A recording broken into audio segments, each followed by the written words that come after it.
El cerebro humano es el órgano que genera, interpreta e integra las emociones. De las más de 80.000 millones de neuronas que tenemos, no todas se encuentran involucradas con procesos emotivos, pero sí muchas de ellas. El cerebro tiene módulos específicos para iniciar, entender, categorizar, memorizar y atender a las emociones. Las emociones tienen un papel fundamental en la vida. Con ellas identificamos detonantes para actuar rápidamente ante un estímulo, amplifican la memoria, modifican el estado de alerta y generan conductas para motivar la atención y la comprensión social de nuestro estado de ánimo. Hola amigos, ¿cómo están? Hoy les voy a estar hablando sobre emociones en el cerebro. No olviden suscribirse y bienvenidos. El cerebro humano está formado por varias zonas diferentes que evolucionaron a lo largo de las diferentes épocas en las que se ha vivido el ser humano. Cuando en el cerebro de nuestros antepasados crecía una nueva zona, generalmente la naturaleza no desechaba las antiguas. En vez de ello, las retenía formándose la sección más reciente encima de ellas. Así podemos hablar de el sistema límbico o cerebro emocional, también llamado cerebro medio, en la porción del cerebro situada inmediatamente debajo de la corteza cerebral y que comprende centros importantes como el tálamo, el hipotálamo, el hipocampo y la amígdala. Son los centros de la afectividad. Es aquí donde se procesan las distintas emociones y el ser humano se experimenta miedo, tristeza o ira, alegría, entre otros. También existe la corteza cerebral o neocórtex. El sistema límbico está en constante interacción con la corteza cerebral y esto implica que podemos tener el control sobre nuestras emociones, ya que el neocórtex es el cerebro racional. También los lóbulos prefrontales y frontales asumen dos importantes tareas: moderar nuestras reacciones emocionales, frenando las señales del sistema límbico, y desarrollar planes de actuación concretos para situaciones emocionales. Gracias al avance técnico en la obtención de imágenes cerebrales y el análisis de algunos estudios especializados como las tomografías, actualmente podemos conocer el circuito neuronal y fisiológico de las emociones. Enojarnos, llorar, sentir asco o reírnos son respuestas que se inician en el sistema límbico. Se mantienen por reverberancia de la información en la estructura neuronal, cruciales para la memoria y el aprendizaje, en los ganglios basales, el hipocampo y el cerebro, para posteriormente interpretarse en el giro del cíngulo y proyectarse en regiones neuronales relacionadas con la parte ejecutiva superior del cerebro, que es la corteza prefrontal, parietal y temporal. En términos generales y sin llegar a determinismos biológicos, las estructuras cerebrales en las que se inician las emociones están involucradas con otras actividades y funciones básicas del sistema nervioso central. Una de las estructuras más importantes del sistema límbico es la amígdala cerebral. Genera o inicia un proceso emotivo en forma inmediata, que estamos hablando de 300 milisegundos. Este núcleo no tiene mucha memoria, en contraste genera la conducta de recibir atención o manifestar enojo o asco. En paralelo se activan áreas cerebrales relacionadas con la liberación de la dopamina, el neurotransmisor más importante para generar una emoción. Estas áreas son dos núcleos cerebrales: el área tegmental ventral y el núcleo accumbens. Si la liberación de dopamina sucede de forma abrupta, grande, la conducta está relacionada con procesos negativos como la ira, enojo o furia. En cambio, si la liberación de dopamina es lenta, gradual y desarrollada con niveles de expectativas muy altos, entonces las emociones que se generan están en función de obtener una recompensa con una motivación, felicidad o incluso el llanto. Es decir que, en su origen las emociones comparten áreas cerebrales y el componente neuroquímico. Cuando la secuencia de activación llega al hipocampo, se desarrolla una actividad eléctrica neuronal en trenes de frecuencia que permite incrementar la mayoría y el aprendizaje. De esta manera las emociones en la emoción incrementa la atención y la cognición, que nos permite capturar detalles de nuestro entorno que difícilmente se olvidan. Cuando más emocionado se está, más se favorecen los procesos cognitivos de corto plazo. Menos de 5 segundos después de haberse iniciado la emoción, atrapa el cerebro. El incremento de la actividad de las estructuras límbicas va disminuyendo la lógica, la congruencia y los frenos sociales que se encuentran en la corteza prefrontal. La dopamina, que incrementa la actividad límbica, al mismo tiempo disminuye la función de la parte más inteligente de nuestro cerebro. Esta paradoja fisiológica neuronal explica por qué conforme más emocionados estamos, somos menos racionales, obedecemos cada vez menos las reglas sociales y nos convertimos en individuos irreflexivos, pongámosles en ese punto. Una emoción puede darnos vueltas en la cabeza, procesos de interpretación de palabras, integración de recuerdos o proyecciones de algunos eventos sociales, porque se queda atrapada en los ganglios basales y el cerebelo, estructuras cerebrales especializadas en reverberar información, la cual hace que el proceso emocional y las primeras 4 horas que se quede en nuestras neuronas para activar atención y en ocasiones obsesión.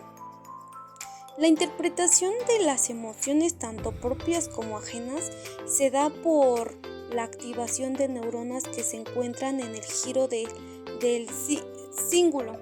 Ahí la emoción se etiqueta y se proyecta a las regiones superiores.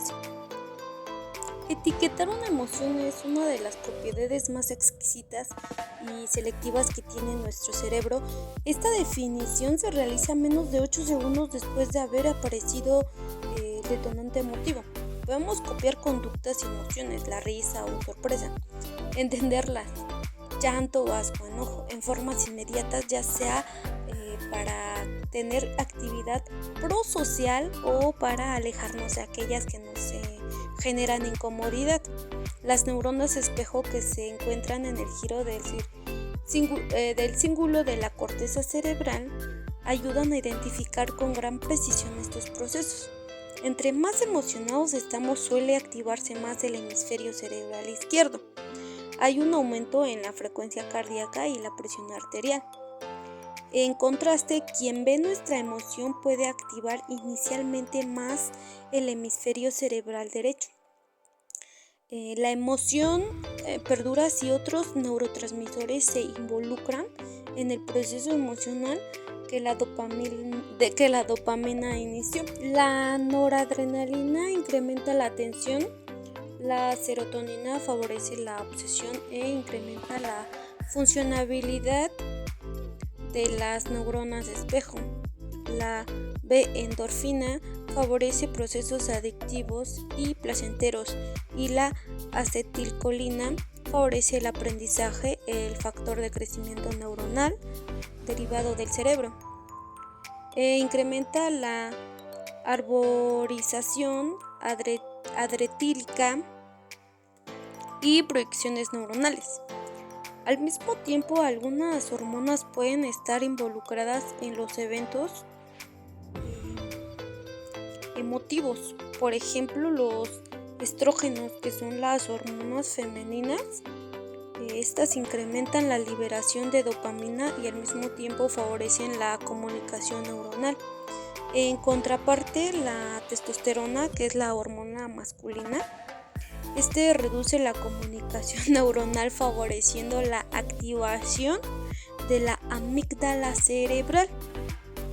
De ahí que los varones tengan un proceso fisiológico más relacionado con la actividad agresiva y competitiva que involucra muchas de las conductas cotidianas. La hormona del crecimiento favorece una mayor comunicación neuronal, por lo que dormir tiene un impacto positivo en el proceso de la cognición, claro, de las emociones. La hormona de la leptina y las orexinas están involucradas en los procesos fisiológicos del hambre y la saciedad, por lo que en la secuencia conductual del hambre, que involucra un incremento de orexinas, hace al cerebro más irritable y con una mayor facilidad de enojo. Un cerebro con hambre discute con más frecuencia y más furia. El cortisol es la hormona relacionada con el estrés y la ansiedad. Este es como muy importante porque incrementa la función del hipocampo y del sistema límbico. Favorece la sensación de peligro y, claro, aumenta las posibilidades de conductas asociadas con la ira y el enojo y el llanto. De esta manera, en el estrés crónico cambia la percepción de muchos detonantes de enojo, tristeza o alegría, pero también incrementa mucho incrementa también cuando nos encontramos en peligro. El cortisol es demasiado importante y me gustaría sacar un video específico sobre ello porque es lo que más me llama mucho la atención sobre este tipo de hormonas relacionadas con el estrés y la ansiedad, pero también con el peligro y el miedo. Pero bueno, de ese tema estaré hablando después. Ahora, las emociones y por qué y para qué. ¿Okay? Las emociones son importantes en la percepción del tiempo. Por ejemplo, cuando nos encontramos en situaciones de estrés, contingencia o huida, las neuronas del hipotálamo se sobreactivan, promoviendo a su vez el incremento de la expresión de genes reloj, que nos ayudan a percibir el tiempo. Genes reloj es una palabra muy interesante en nuestros términos porque la percepción del tiempo es lo que modifica la sensación del hambre, la saciedad, del deseo sexual y el control hormonal de las actividades cardiovasculares, entre muchas cosas, también acelerando la interpretación de los estímulos para que relacionemos con mayor rapidez el tiempo. Esto también nos permite liberar oxitocinas, la oxitocina, que es la hormona peptídica asociada con los procesos de empatía y apego, para que el cerebro desarrolle con mayor rapidez actividades prosociales, empatía, solidaridad y de cooperación. De esta manera, las emociones aseguran la supervivencia. En contraste, la tristeza puede generar la sensación de que el tiempo pasa muy rápido y en forma crónica. La melancolía nos puede hacer sentir que el tiempo se detiene. En la interacción social, cuando tenemos relojes biológicos sincronizados, favorecemos espectros de distorsión temporal semejante. Compartimos las emociones con mayor eficiencia. No todas las emociones gastan las mismas energías. No todas las emociones tienen esa misma energía o potencia. Por ejemplo, estar triste o llorar incrementan el consumo de glucosa y oxígeno en el cerebro. Las neuronas gastan más ATP, de ahí que cuando lloramos incrementamos la frecuencia respiratoria, por lo que esta es la emoción que más rápido se autolimita. 10 minutos de llanto cansan mucho al cerebro. Cuando esto sucede nos tranquilizamos y como efecto secundario suele darnos más hambre. Al llorar, al giro del cíngulo interpreta con mayor velocidad los estímulos agresivos. El hipocampo la registra con mayor velocidad. La corteza prefrontal le otorga un componente proyectivo y prosocial, disminuyendo el enojo y la furia de quienes son testigos del llanto, los que nos están viendo o están visibilizando nuestras lágrimas. Llorar nos hace humanos, claro. Somos la única especie capaz de interpretar el llanto de manera proyectiva y lo hemos adaptado para un aprendizaje social y, pues claro, psicológico. De la misma manera en que las emociones pueden cambiar la fisiología, el control constante de la fisiología puede modificar algunas emociones.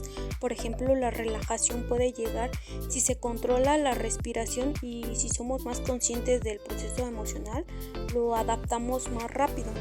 Cuando descansamos después de una discusión sentimos alivio. El humor o la risa ayudan a disminuir una tensión. Un abrazo sincero también de contención puede disminuir o aliviar la tristeza o el llanto. Las emociones y la ingesta de comida, en especial los carbohidratos, favorecen un incremento en la liberación de endorfinas, serotonina y dopamina en el núcleo accumbens y en el área tegmental ventral y disminuyen la producción de cortisol. Hablando del cortisol, el placer está directamente relacionado con alimentos apetecibles que además pueden disminuir la ira y favorecer que una persona se tranquilice. Una buena comida puede incrementar la sensación de placer ante una compañía. Muchas personas asocian la relación de comida con la felicidad. De esta forma, un chocolate puede ser uno de los grandes estimuladores del éxito o bien uno de los mejores consuelos cuando las cosas no salen bien. Entender las emociones es fundamental en los procesos sociales. El cerebro de una persona se siente más reconfortado cuando alguien le sonríe a esta, cuando sus compañeros de trabajo intercambian las ideas y experiencias o cuando recibe un consejo. Las redes sociales se constituyen mejor en un marco de emociones positivas de la misma forma. En situaciones de estrés, el ser humano disminuye la percepción de la tristeza y el llanto. En otras palabras, un cerebro estresado y con ansiedad se puede desensibilizar a las manifestaciones de tristeza de otras personas, disminuyendo sus conductas prosociales. Las emociones también pueden ser el marcador de algunas patologías en los trastornos de personalidad, en las fobias, el miedo, es desproporcionado. En los estados de ansiedad, el asco es un marcador importante. La búsqueda de la felicidad es uno de los elementos esenciales del cerebro humano. Sin embargo, sus prejuicios y experiencias pueden ser los primeros obstáculos para llegar a ella. Las emociones positivas contribuyen a provocar un mejor estado de salud, ayudan a soportar los procesos dolorosos, a controlar mejor el miedo y las personas se vuelven más refractarias a la depresión y al estrés. Subestima la importancia de la felicidad para la sobrevivencia. Sin embargo, es muy importante señalar que las emociones positivas disminuyen la probabilidad de adicciones, la gravedad de las enfermedades infecciosas, la probabilidad de infarto y, por otra parte, diversas evidencias han mostrado que las personas felices pueden vivir más tiempo, claro. Eso sí es real. El cerebro tiene una etapa crítica para conectar los sitios anatómicos que inician y mantienen las emociones entre los 8 y 12 años de edad. La amígdala cerebral, el giro del cíngulo y el hipocampo se conectan de una manera dinámica, fabulosa. Por lo que si a esa edad una persona experimenta violencia, agresión, humillaciones y el abandono, las conexiones neuronales se llevarán a cabo de manera errónea, de tal manera que los procesos negativos de la sociedad condicionan al cerebro y sus neuronas a normalizar de una manera muy rápida la violencia y las conductas negativas. En En consecuencia, los algoritmos fisiológicos nos ayudan a repetir el abandono, ira y ansiedad en la etapa adulta, por lo que se replicarán muchos de los procesos de violencia aprendidos en la infancia y la adolescencia.